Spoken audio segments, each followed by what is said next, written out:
haddii aad fiirsatay video ku saabsanaa smart null waxaad aragtay kan inaan isticmaalayo oo aan ku xakumayo nalka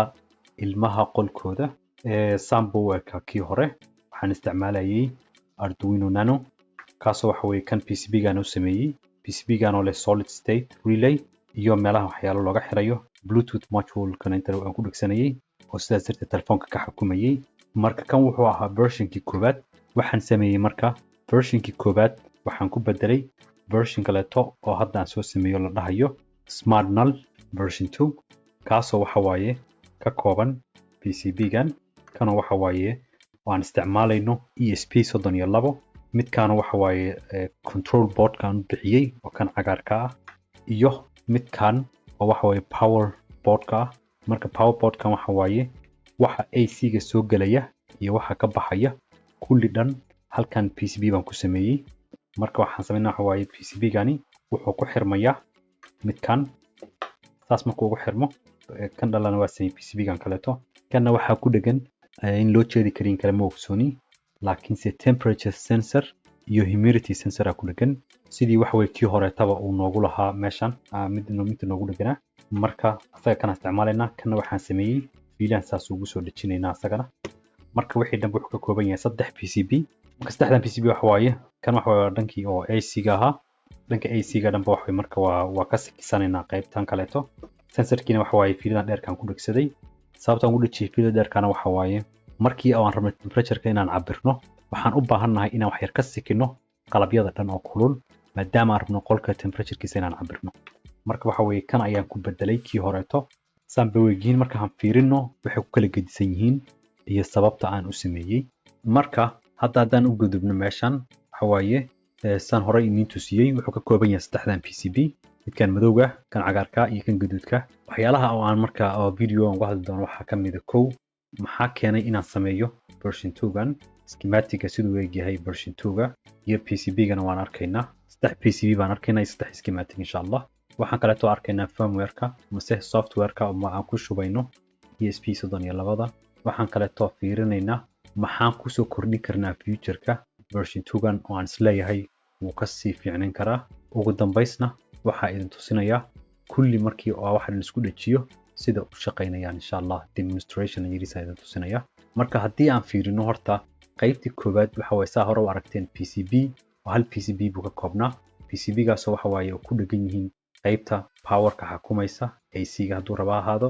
iyo midka 5 volt-kana siinaya Arduino-gii board-kii iyo temperature sensor-kii kulli hal PCB oo ku dhaganaya kan cusub si saad aragtay PCB-ga power-ka waa aragnay kan gaduudka buu ahaa ESP-gana waxa way board-ka ku dhagan yahay oo kan control board-ka aan u bixiyay oo cagaarka ah isagana waan aragnay midka kale PCB-ga madowga ahaa oo yariiska ahaa oo temperature sensor-ka iyo humidity sensor-ka ku dhagan marka saddex buu ka kooban yahay marka haddii aan smart null version 2-ga version-kii koowaad iyo version-kii labaad aan isku barbar dhigno waxaan fiirinaynaa saddex wax midka koowaad oo ah sida loo xukumayo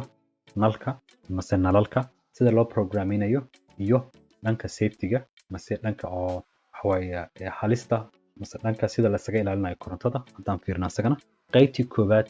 waxa sida nalka u daminayno oo u daarayno waxay ahayd meesha korontada laga damiyo oo laga daaro ayaan ka isticmaalaynaa marka wuxuu sameeyaa waxa waaye marna gaduud ku daaraya marna cadaan ku daaraya waxa kale oo dheeraad ahayd qaybtii koowaad Bluetooth ayaan isticmaalaynay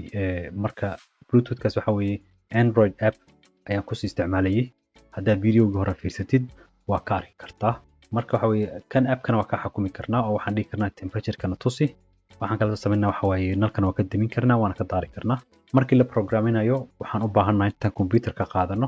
inaan fiilo ku xirno markaas kadibna waxa waaye programka cusub aan rabno ku shubno waxa kaleeto kulli saan hore u niri hal PCB uu ka kooban yahay qaybta high voltage-ka ah iyo low voltage-ka labadaba hal PCB waaye qaybta labaad haddaan fiiriyo asaga waxa weeye sidii kii hore tacamal xukumitaanka markii laga hadlayo waxaan sameynaa sidii kii hore tacamal korontada waxa waaye marna gaduud ku daaraya marna cadaan ku daaraya waxa kale oo dheeraada oo waxa waaye ku gidsan kan oo midda ugu muhiimsan ah meeshii aan ka isticmaalan lahayn Android app-ka saan waxa kuno inta waxaan isticmaalaynaa internet browser oo sababta keentana waxa waaye gurigeena waxaan haysanaa mobilo mid waxa waaye Android ah iyo mid iPhone ah marka waxa waaye haddii Android app-kan kaliya aan isticmaalayno qofka iPhone-ka haystaahi ma xukumi karo nalkii sidaas darteed waxaan sameeyay web application web application kaas oo insha Allah mar dhowna ay tusin doono midkaas ayaa arkaynaa markaasna wuxuu sameynaa waxa way web app ku sidii kan loogu xukumayo ugu xukumaynaa waxaan kaleeto oo waxa way boardkan ugu gudsan yahay kan kaleeto waxa waaye maadaama internet-kan ku xiri karno boardkan waxa waaye waxaan ku xiri karnaa waxa la dhahayo smart home waxaa jira mid kaleeto asaguna home automation kaleeto oo la dhaho home assistant kaarna ku xiri karnaa marka waxa way nalku uu ka qayb noqonayaa waxa ku darsanaysaa oo waxa dhigi kartaa adoo meel kasta joogtid nalka guriga demi nalka fadhiga demi nalka oo daydka demi marka asagana waa ku xiri karnaa kuwaas maxaa kale markii la programinayo kan fiilimo u baahan inaan ku xirno markii la programinayo waxaan isticmaalaynaa waxaan lahayo over the air mase OTA way kaasoo waxa internet kala isticmaalayo sida loo programayo boardkan cusub saddex board ka kala kooban yahay oo safety ahaan ku saabsan qaybtii high voltage ka ahayd hal PCB baan u sameynay low voltage kiina PCB kala u sameynay sensor kan waa u sameynay sensor saan u sheegaba waxa waaye waxaan u baahanay inaan ka sikisano meelaha kuleelka sidaas darteeda marka waxa asagana PCB yirisa ugu sameeyay safety ahaan marka saas uu ka fiican yahay marka haddaan fiirino schematiga dhexda qaybada kala gedisan qaybahan uu kala qaybsan yahay waxa waaye connectorka laba connectorka aragnay labada connector midka waxa waaye oo powerka ka soo galayo iyo labada nal aan ka xukumayno iyo midkaas temperature sensorka iyo humidity sensorka aan ku dhagsanayno USB cable-ka mase USB connector-ka ESP-gana isticmaalayno 202 C3 la dhahayo iyo waxa kale oo meesha haysanaa kan la dhahay EEPROM kaas oo aan ugu talagalay maadaama waxa waaye oo uusan ESP uusan lahayn EEPROM waxaan u baahannahay anaga chip inaan ku dhagsano extra oo loogu talagalay in wax markii asaga lagu shubanayo oo si uu kugu xasuusto EEPROM kana u baahannahay wuxuu kale oo leeyahay LED meeshan aan ku dhagsaday LED-gana ugu talagalay si aan u arko markuu power helo haddii marka PCB-gi uu sii gudbo PCB-gu waa kana waxa way connector-yaasha waa kuwana connector-kii waxa waaye humidity sensor-ka kii kaleeto waa kana oo power-ka iyo labada fiilo oo labada nal kala xukumayay USB-gina waa kana ESP-gina waa kana marka waxa waaye dhankan waa dhanka anteenada banaanka ayuu jiraa waxa ma ka mid ah PCB-ga soo sameysanayo marka kan wuxuu ahaa control board-kii kii cagaarka ahaa buu ahaa okay kan power-kana waa kana kan power-kana waxa waaye 60 waxa connector ayuu leeyahay laba oo ka soo galaysa fiilada oo korontada soo galaysa iyo labada fiilo kaleeto oo waxa waaye midna nalka koobaad oo ka soo had nalka cadaanka mise nalka guduudka lagu dhagsanayo iyo aan la dhahayo solid state relay waxaan aniga ugu talagalay 20 watt ka badan la isticmaalin nalalka waxa guryaha loo isticmaalayana 20 watt ma gaari karaan mid waxa waaye waa nalka koobaad midna waa nalka labaad meeshan waxaan ku dhajiyay wax oo safety ah hadii oo wax qulqul badan uu dhaco ama wax ka soo qaad short circuit uu dhaco ama se laba fiilo oo qalad isku dhigto oo koronto badan bilaabatin oo qulqusho wuxuu sameeyaa kan uu gubanaya markuu gubto mase uu furmo waxa dhacay waxa waaye qulqulkii dhan uu joogsanaya midkaana waxa loogu talagalay korontada guriga soo galaysa 230 volt AC ayaan maqalnay inay tahay marka horkood marna 240 mar 120 marba si waaye laakiinse mar waxa dhacda haddii wax way ka soo qaad oo feer la geliyo korontada guriga ama waxyaalo kale la geliyo laga siibo korontada hal mar inay boodo wax xad ka baxsan dib boodo korontadu kan ayaa celinaya oo wuxuu sameeyaa waxa waaye isla markaas wuxuu noo badbaadinayaa qalabyada inta ku dhagan marka asaguna waxa waaye waa safety extra aan ku dhijiyay meeshan waxa waaye meesha labadana laga xukumayo waxa waaye labadana meesha laga xukumayo hadaan fiirino nalka koobaad iyo nalka labaad labaduba waxay xukumayaan mase deminayaan oo daarayaan MOSFET kan kasoo inta waxaan ku dhijinaynaa 3.3 volt kan wuxuu bilaabayaa inuu xirmo markuu xirmo waxa qulqul dhacaya qulqulka ku dhaco waxa way nalkan yariiska inta ku sawiran LED-gan ayaa daarmaya LED-ga markuu daarmo inta ku dhaco kan ayaa wuxuu bilaabayaa marka qulqul asagu inuu sameeyo fiiladii isku xirmato hadii marka waxa way kan oo aan voltage kan aan eber ka dhigno isla markii kan uu furmaya qulqulka inta joogsanaya nalku damaya kadibna waxa waaye qulqulka intaasna uu joogsanaya sidaas baan wax xukumaynaa dagan haddaan PCB-giisa fiirino kan waxa way power board-ka PCB-giisa waa kana PCB-giisa waxa waaye hadaad fiirisin meeshan waxa way qaybna waxaan ku wadaa dhanka oo kore kan top-ka ah fiiladan front-ga ah oo gaduudka midna waxaan ku wadaa dhanka hoose oo wax way kan blue-ga ah loo jeedin kara korka waa midkan marka waxaan sameynaa waxa waaye waxaan iska ilaalinayaa inay fiilooyinku isku soo dhawaadaan si aydan uga taxadaraya maadaama aan rabinin korontada voltage-kiisu uu weyn yahay oo AC tahay waxa dhacaya waxa waaye labada fiilo haddii isku dhawaadaan voltage-ku wuxuu sameeyaa wax la arc mase waxa way hawadu iska qabsanaya marka si fiican oo kala sikiyay meelaha bas waaye meelahaas kala soo dhawaanayaan dib ma geysanayaan oo waxa waaye powerkan isticmaalin aad buu u yar yahay marka hadaad fiirisid dhanka dhan waxa waa dhanka AC-ga oo high voltage-ka ah dhankana waxa waa dhanka DC-ga ah meeshan ka xukumayno oo waxa wixii dhanba waa kale waas u kala gooyay haddaan inta fiirino waxa ku dhagan ground plane ayaa ku dhagan ground plane kan waxa waa midkan oo waxa fiilinka dhan isku qabanaya oo dhanka voltage-kooda supply-gooda iyo waxa isku qabanaya dhanka kale tana waxa waaye ground plane midna ma lahan waxa fiilinka weynka bas ayaa socda sensorkii hadda u gudbaynaa sidoo uu yahay marka sensorka haddaan fiirino sensorka waxaan isticmaalaynaa chipkan aan isticmaalayaa oo waxa waaye cabiraya humidity-ga iyo temperature-ka mise hawada qoyaankeeda iyo temperature-ka ayuu cabiraya marka waxaan samaystay board yariisa midkaas oo aan ku xiranayo control board-kayga aan kula hadlayno chipkan waxa waaye waxaan isticmaalnaa waxa la I2C mise I2C midkaas waxa waaye annaga oo aan weydiin karno temperature-ka intuu yahay iyo humidity-ga intuu yahay waxaan kale too samayn karnaa waxa waaye haddaan chipkan configuration ku samaynayna intaan ka asagana sidoo kale ka samaynayna waxaan kale too jeedaa meeshan chamber ayaan ku dhagsaday chamberkan oo ugu talagalay addresska sida caadiga ah chamberkan meeshan groundka uu ku dhagan yahay laakiin waxaan samayn karaa waxa PCB-ga inta la xoqi karaa kadib inta lagu dhagsanayaa haddii ka soo qaato aad rabtid boardkaagina laba fiilo mase labo humidity sensor ka badan aad ku dhajisid marka labadana kala goynaysaa marka waxay laba address kala yeelanayaan hadda addresska waxa waaye 0x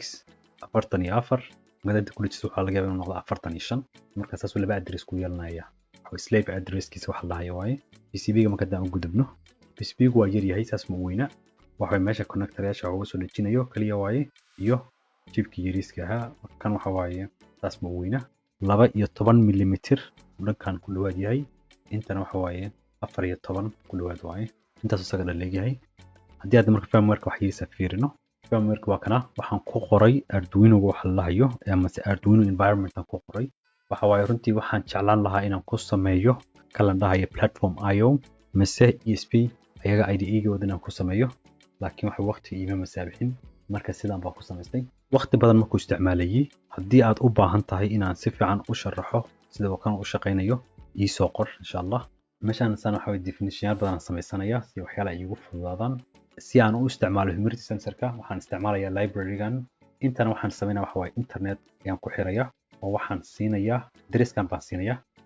markaan browser-ka galayo address-kan baan qorayaa meesha waxa way setup-kan sameynaya waxaan isticmaalaa waxa la hayo WebSocket haddii asagana wuxuu yahay aragtiin aad fahamtid ama aragtiin video qaas ka sameeyo insha Allah ila soo socodsi